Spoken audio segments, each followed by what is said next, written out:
Hey guys, it's Ian at SS8000 Cars and welcome to part 2 of the full review of the GT3 4 litre. Now, we're back in the UK now, as you probably have gathered. The second part is focused on the technology that the car uses. So how has the suspension changed, what have they done to the steering, and also the drivability of the car. So we're going to take the car out on the roads and we're going to test it right up to its maximum 9,000 revs. So I'll let you know what I think of the handling. Okay guys, well, as you can see, we're actually in the GT3 and Harry and I are going to give a chat about the various driving facets that we like or indeed don't like about the car. Now, I suppose the first thing to chat about is usability. Well, yeah. Now, in my opinion, the first thing I'd say about usability is the size is really good. yeah, it's brilliant, isn't it, Harry? It's funny actually, because you were saying earlier when we came out of the villa that you were actually slightly surprised that I didn't get caught out by the fact the rear arches are a good bit wider than the front ones. A significant amount wider, yeah. But you can't really miss them, if the truth be known, because they fill your mirrors. It is all I can really see from the passenger seat. And even with the rear, it's still quite a nice size of car. You know, you're really not talking much more than your I'd say maybe even slightly smaller than your M3. Yeah, definitely. I'm not sure about width, but length is definitely, So what do you think about the visibility? Well, the visibility, at least as you said about the mirrors, forward and sideways, I can see a lot. It's not, the time I was thinking earlier was goldfish bowl, but it's not quite that good. But you can see everything you need to in front and the side. But the back is, because of the wing, it's limited. Yeah, no, you do miss out on the cars immediately behind, but you get used to using your side mirrors. So from that perspective, it's good. Yeah. So I mean, I'm quite impressed with it, and this it's got tons to go. Yeah.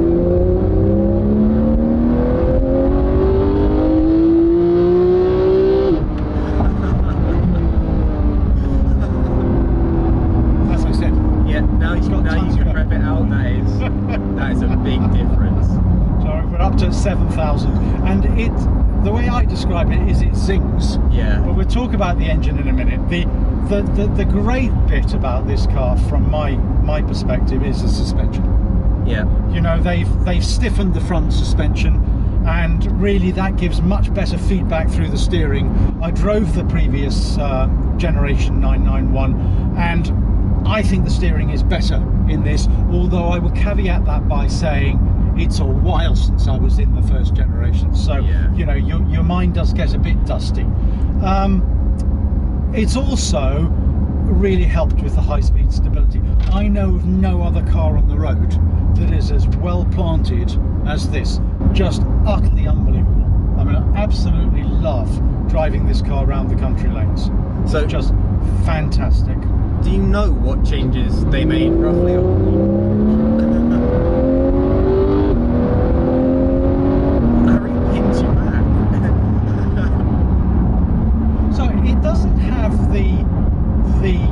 The overall performance of the 675 LT. No, but that pins you back. Does it make a lovely noise? It sounds amazing. As well as stiffening up the front suspension, according to Andreas Pro Ninja, they really have made the rear of the car much more GT3 RS-ish, and I think the focus for that was on the track, but it's also to keep the weight down. So for example, they've got helper springs, which allows them to have the mainsprings really light. Okay.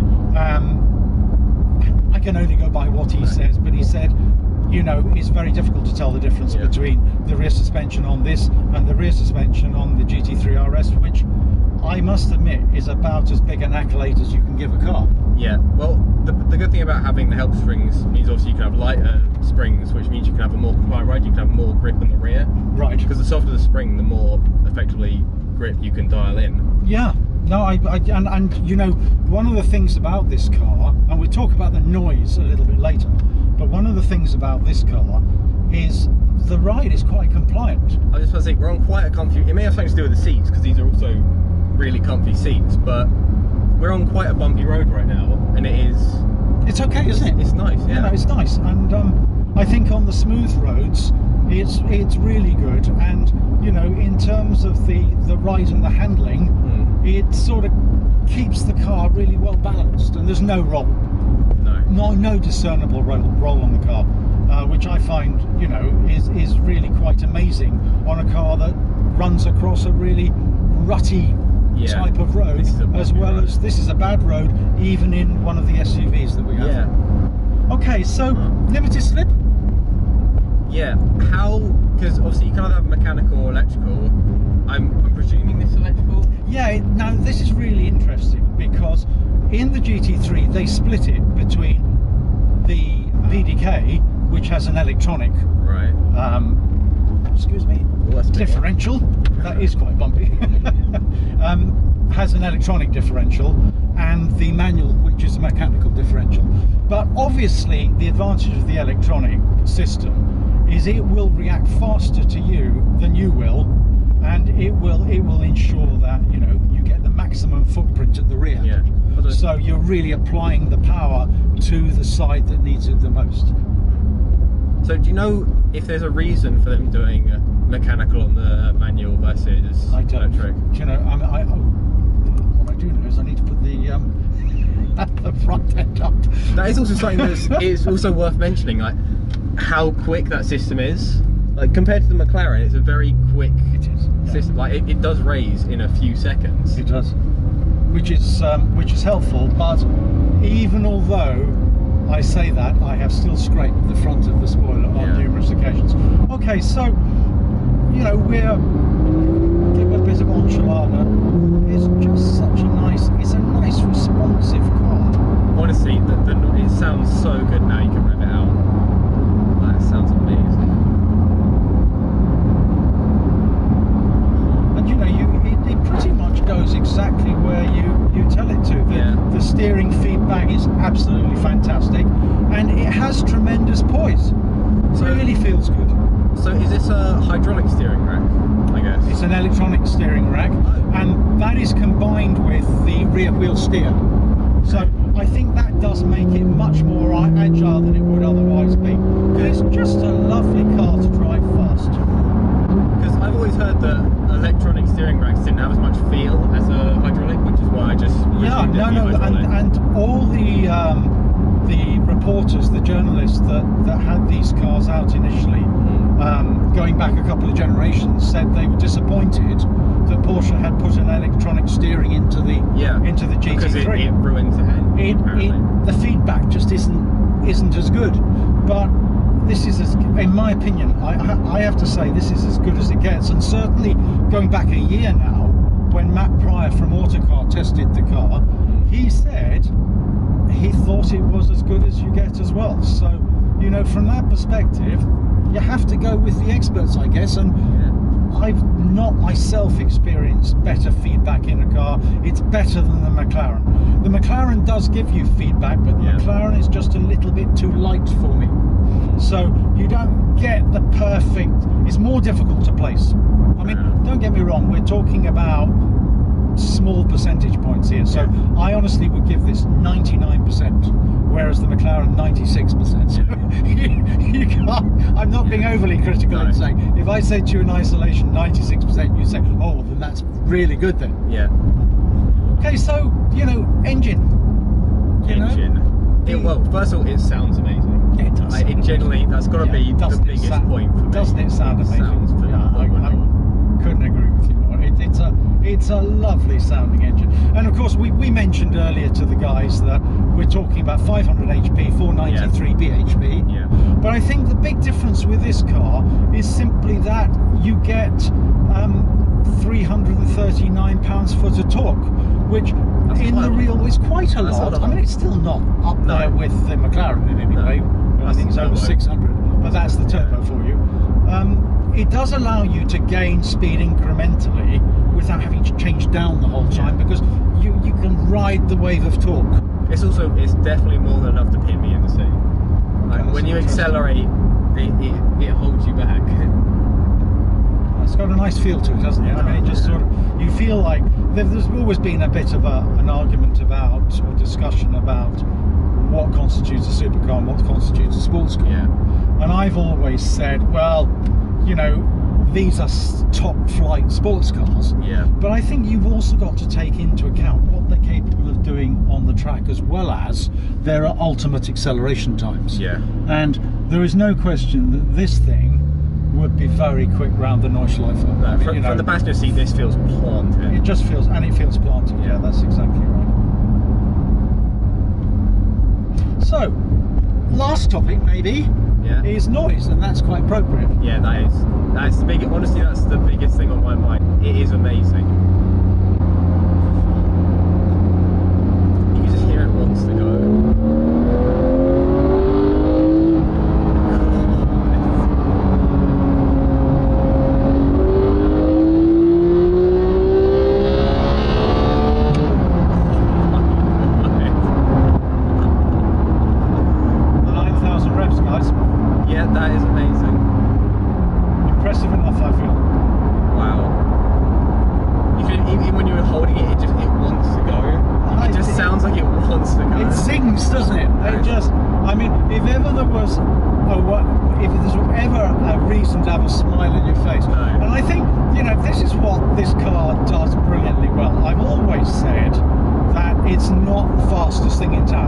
It isn't, and if you put it up against the Huracan Performante, which I drove last week,